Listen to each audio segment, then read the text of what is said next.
ঈদকে ঘিরে দেশের বিভিন্ন জায়গায় আয়োজন করা হয় ঈদ পুনর্মিলনী সহ নানা আনন্দ আয়োজন, যাতে অংশ নেন ঈদের ছুটি কাটাতে যাওয়া মানুষজন এবং আমন্ত্রিতরা।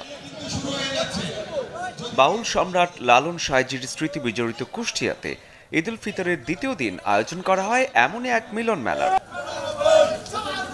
1994 সালে যারা এসএসসি পরীক্ষা দিয়েছিলেন, মানে এসএসসি 94 ব্যাচের আয়োজনে এই মিলন মেলা অনুষ্ঠিত হয়েছে কুষ্টিয়ার রেনউইক জগেশ্বর অ্যান্ড রিসোর্টে। মানে বন্ধুত্ব এমন এক জিনিস যে সেই বন্ধুত্ব ছেলেবেলা আমরা হারিয়ে ফেলেছিলাম, আজকে এতদিন বছর পর এখানে একটা মিলন মেলাতে অংশগ্রহণ করতে পারছি, এটা আমাদের জন্য খুবই ভালো লাগছে। এই প্রোগ্রামে এসে মনে হচ্ছে যে আমরা সেই কলেজ লেভেলে ইন্টারমিডিয়েট লেভেলে চলে গেছি, ঠিক ওইভাবেই মজা করতেছি, আনন্দ করতেছি। আমার মনে হয় এইরকম একটি মানে আয়োজন প্রত্যেকটা, শুধু 94 না, প্রত্যেকটা ব্যাচেরই করা উচিত। 30 বছর পরে আমরা একসঙ্গে আবার মিলিত হয়েছি, এটা আমার কাছে খুবই ভালো লাগছে। এই অনুভূতি, এই আবেগ বলে বোঝাবার মতো নয়, অসাধারণ। সবাই একসাথে একত্রিত হওয়া উপলক্ষে একটি বর্ণাঢ্য শোভাযাত্রা পুরো শহর প্রদক্ষিণ করে।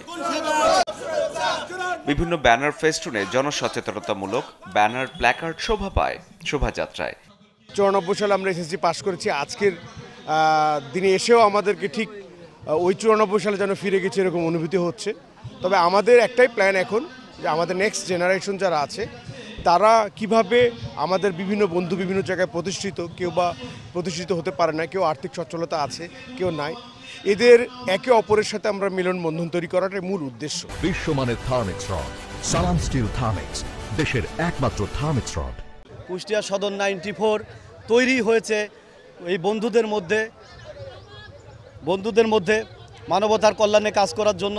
যেসব বন্ধুরা একটু দরিদ্র সীমার পাশে রয়েছে তাদের পাশে দাঁড়ানো, যেসব বন্ধুরা আমাদের ছেড়ে দুনিয়া থেকে বিদায় নিয়েছেন তাদের পরিবারের পাশে দাঁড়ানো, তাদের সন্তানদের পাশে দাঁড়ানো, এই জাতীয় চিকিৎসা সেবা, বিভিন্ন ধরনের সহযোগিতামূলক কাজ করার জন্যই কুষ্টিয়া সদর 94 জন্ম হয়েছে।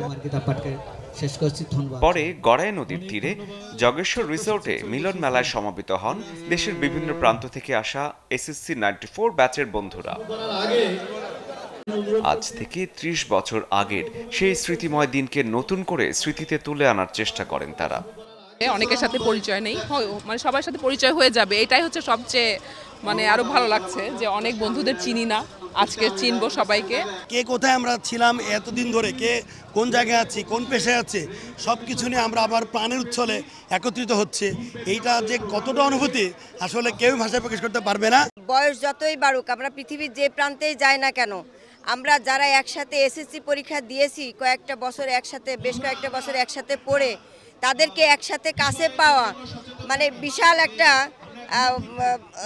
অনুভূতি, মানে আনন্দের অনুভূতি।